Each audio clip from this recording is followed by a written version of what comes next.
Hey designers, and welcome back. Today I'm going to be talking to you about the top 3 changes that I've made to take back my health. If you want to see what those are, just stay tuned.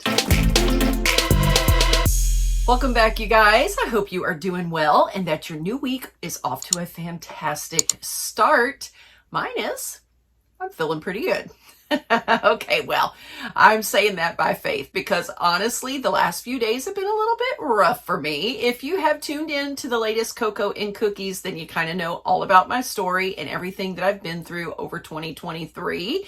And although I am doing much, much better, there are still a few difficult days. So I thought I would take just a moment and go over with you some of the top changes that I've made in recent months to try to regain my health and to try to get me back into that spot where I am able to enjoy life every day without all the anxiety and all the frustrations that come with being in poor health.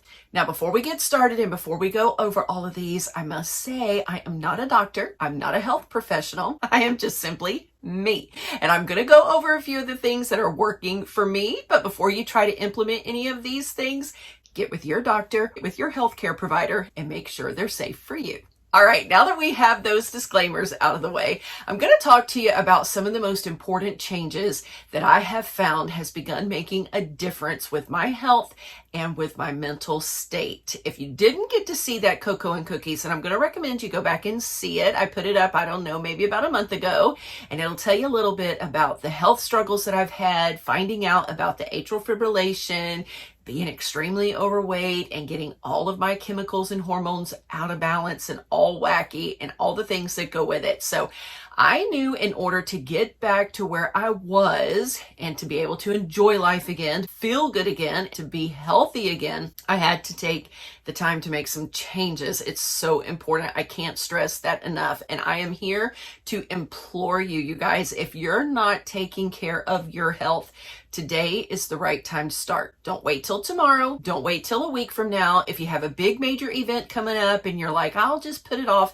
and I'll change after all of that. Don't wait. Today is the best time to get started. Your health is so important. I cannot stress that to you enough. Good health is a gift from heaven, and I believe that God expects us to take care of ourselves and to do our part to feel good and to have the optimal best life that we can. When we're doing our part, I think he partners with us and does his part. But if we're not going to do our part, he's not obligated at all to do his part to try to help us out with this thing. So the first big change that I made, and I've made it a million times before, but I am making it again and have been able to stick with it pretty good. Not perfectly, but pretty good, is taking out those refined sugars and processed carbohydrates, especially those bad seed oils. If you have watched any health gurus at all, they will all tell you how bad that those processed carbohydrates are. And you know, it's extremely hard because I live in the middle of a bakery. You know that I'm here every day with Kristen working from home, baking those cookies and those naked cakes and all the yummies and the goodies. And I have really had to practice self-control. I have had to learn that, you know what? I don't need one of those cookies every day. I don't need a handful of those cookies every day. I don't even need them every week. Having them sparingly and on occasion, that is the ticket. That is the right thing to do. And especially the seed oils, you guys, the more that I'm delving into that and studying about how bad the oils are for us, the vegetable oils, sunflower, safflower, corn oil, canola oil, you name it, all of those oils. And the thing is, even if you're not cooking in those oils, they're in a lot of our packaged products. Just start reading the labels and you're going to find out exactly how many products that sit on a shelf to have a shelf-stable life have those oils in them. And what I am beginning to learn is that they are actually worse on our system than even the sugars are. Can you believe it?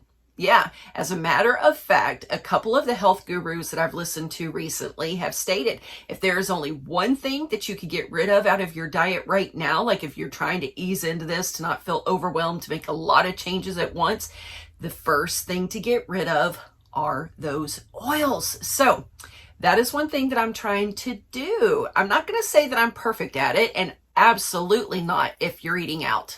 I asked the guy the other day when we went to Roadhouse, okay, can you tell me what kind of butter sauce this is that you're putting on the salmon and yada yada? And he said, well, it's actually not butter, it's margarine, which is mostly all oil. So I said, is there any way you can leave that on the side for me and don't pour it over the top? He was like, sure, no problem. If you're eating out especially, you are going to be getting a ton of those oils that wreak complete havoc on your system. They're just not good for you at all. Instead, we've switched around here with some of the oils that we're cooking with and eating on our salads, and sometimes even just in a little dropper by itself. I will use the olive oil. It is so good for you. Of course, use organic, cold pressed, all the things. I buy mine from a little farm that's right down the road from my parents' retirement home up in Georgia. Literally like 5 miles or so down the road, we go down there to get this fresh olive oil, taking a tour of the olive grove. And I mean, it's just a wonderful place to be, but it's organic, all natural, and it is cold pressed and all the things that make it very healthy. So that's one of the things that we've done.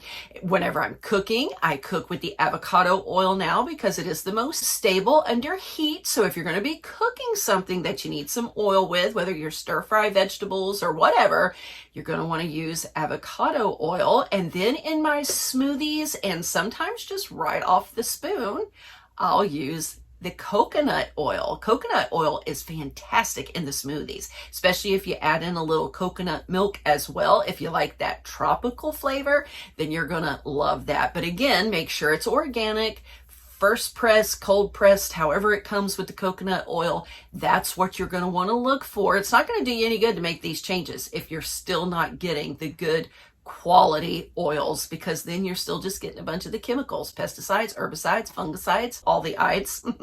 We want to avoid those. So anyway, that is the first big change that I have made around here. And I can tell a difference. I can tell a difference in the look of my skin because I don't have all of that nasty fatty acids that's coming in. And I'm getting the healthier oils that's good. I'm eating a lot more avocados as well. That gives you the good fats. And it changes things. It really does. So that's number one. The second change that I have begun making, definitely not still perfect at this one either, but much better. And that is getting more sleep. I have never been the type of person that likes to go to bed. You guys, I don't want to miss anything. Who else can feel me? If you can feel me, raise your hand down there in the comments and let me know. I hate going to bed and I hate missing things, you know, I just really do. And even though most of the rest of the world is already asleep too, and I'm not going to be missing much, it's just kind of how my mind works. Going to bed early has never been my jam. I have always been a night owl, staying up late and way later than I should. I would go to bed 2-3 o'clock in the mornings, be back up by about 6:15, 6:30 to get into my Bible and do my devotions and all that. And I am telling you, running on 3 to 4 hours of sleep a night, that was beginning to take its toll. As a matter of fact, back in November this past year in 2023, because I had all these things going on, my dentist mentioned that I might want to do a sleep apnea test. So I did. I did a 2-night sleep apnea test and it was not good. It was not good at all. Oh my goodness. The amount of times during an hour that I was just, my oxygen was being cut off because I wasn't sleeping good. I was overweight, had all the bad things going on inside. That will begin to wreak havoc. And do you know, by the way, let me just insert this right here, that it can be the #1 cause for atrial fibrillation if you have sleep apnea and you're not getting enough rest. So I have made it a concerted effort to get to bed earlier. I've been watching all my sleep stats on my Fitbit and making sure that I'm getting the good oxygen levels and all the things. I also bought a wedge pillow to kind of raise myself up a little bit. Steve also put the end of our bed up on some 2x4s so that we can have slight more elevation at the head area above the feet. They tell you if you will keep your neck and your nasal area above your chest, that can help with sleep apnea. So these are the things that I've been implementing. And I've also been implementing that little mask. We have a street light right outside of our house that blares right into our bedroom. And it doesn't matter how dark it is outside, that light comes in and you feel like it's bright morning. So in order to get that good deep sleep without all the interference of that light coming in, I am using a sleep mask every night as well. It makes a huge difference. I'm not kidding you. And I'm not setting my clock to get up quite as early. You know what? I can have my devotions at 8 o'clock. They don't have to be at 6:30. So that's what I've started doing, forcing myself to sleep in longer. And I'm going to tell you, it's not easy for me. My body has been used to such little sleep for so long that I am still waking up like after that 4 to 5 hour mark and kind of laying there wide awake. And it takes a little bit to kind of force my body back into a sleep. But I've been doing it because I know that it is so important. Get your sleep, get your rest. I am waking up now feeling much more rested and refreshed during the day. I have much more energy and a lot more creativity. It really does affect your mind. Your body can only regenerate and your brain can only regenerate whenever you're getting good deep sleep and that good REM sleep as well. So get to bed and get your rest. And then the third thing that I have made sure to get back to is moving. That's right, moving.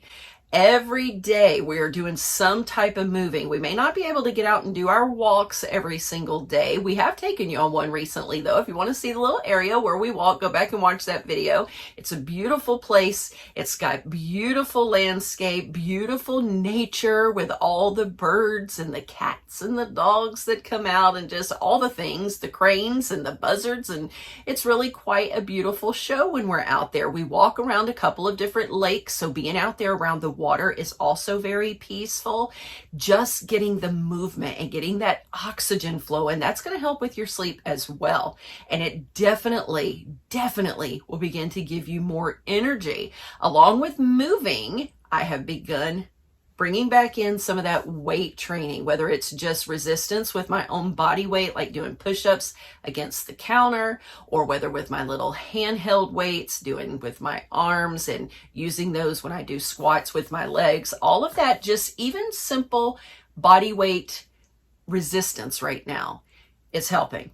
And it's vitally important the older that we get. One thing that I've begun learning is how much of your muscle mass you lose each year after the age of 45. I was shocked, you guys. I had no clue how fast your body really begins to kind of deteriorate and you lose some of those important things. So I've been trying to make sure that I'm adding that in. And if it's a day where I can't get outside and walk, I try to do some movement inside the house. I do the weights every other day, or I try to. There are some days that I may miss here and there just because of being busy with other things, but I've really begun making that a priority again. And I am noticing some changes. I'm noticing that I feel stronger in my legs. I'm noticing some recomposition and some changes in the way that my body is starting to look. I haven't gotten on the scale since the beginning of February, maybe the middle of February, because this is what I decided. I have got to change the mindset about this being about the weight loss. It's got to truly be about the health and sustaining vitality as long as possible. So I made a little deal with myself. I'm not even going to get back on the scale until the 1st of April.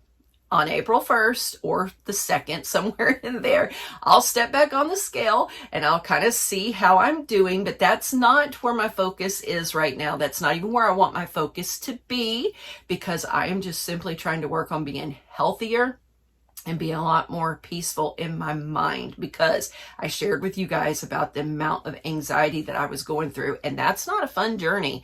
That is not a fun journey at all. If you want to hear more of that story, you can hop over to the devotional channel as well. I'll have it linked for you down below and you can take a look. I think I did 4 weeks all about anxiety and the tricks that can be played on your mind. So I've had to make some big changes. Now, I'm not going to say that these 3 are the only things that I have done. I have begun incorporating a lot more things as well, trying to get back on that healthy path. But these are the 3 biggest ones that I feel have made the most change so far. And if I were to sit down and talk to you friend to friend, and you were to say, okay, listen, where should I start? Like, my body is out of control. I'm hurting. My joints are hurting. My knees, my ankles, everything is just hurting because I'm carrying all this extra weight. Where do I start? These are the areas where I would tell you to get started. I would say you got to get moving. When we very first started, way back in July, after I ended up in the emergency room the first time, I could only go 1 mile, and I had to go extremely slow. And Kristen went with me, and I said, babe, just be patient with me. She said, Mom, we'll go as slow as you need to go. And I mean, it took us a long time to do that 1 mile, but we did it. We made it, and now we're up to going 4 miles a day. So you can increase little by little, take it as slow as you need to at first, just get moving. That's the whole point. And you need to get out that sugar, and especially those bad oils. Get it out of your diet. Stop eating the fried food. Stop eating those potato chips. Stop eating all the things. You even have to be careful of the cheeses, because some of the cheeses have those oils mixed in. Stop eating the margarine and begin eating better, wholesome fats. Just switching your oils can make a huge difference. And then also, I would say sleep. As much as I have always hated to be one that went to bed early, you guys, I actually look forward to going to bed now. I really do. I am enjoying getting that longer sleep because I enjoy how good I feel in the morning whenever I get up. And no, not every day is a perfect day whenever I get up, and I don't have extreme loads of energy every single day. But out of a 7-day week, 4 of them at least, I get up with lots of energy and lots more creativity. So I can tell the changes that it's already started making just going to bed a little bit earlier. So there you have it. Those are my top 3 things that I feel like has been the most life-changing this year with everything that's been going on, and definitely the top 3 things that I would recommend that you guys implement as well. You're going to feel better, and you're going to be glad that you made those changes. And then you're going to probably be like me, staring at yourself in the mirror saying, why didn't you do this sooner? Because that really is how much better I am starting to feel. Good days and bad days, but more good now than bad. So that is a positive thing. All right. Well, I want to thank you so much for sitting here and watching today. Hopefully this has helped you a little bit and given you some motivation to make some positive changes. Stick around with me. I plan to show you a lot more things on this channel, lifestyle related, and how to live your best life, especially for those of us now that are over 50 and we're pushing into some life changes. It's not easy aging, but we can learn to age gracefully, and we can still have a very vibrant life full of vitality. I'm determined to do it, and I'm determined to help you. All right. Thank you so very much for watching. I'll see you soon in another video. Until then, remember, you are created for purpose. So get out there and be all you can be.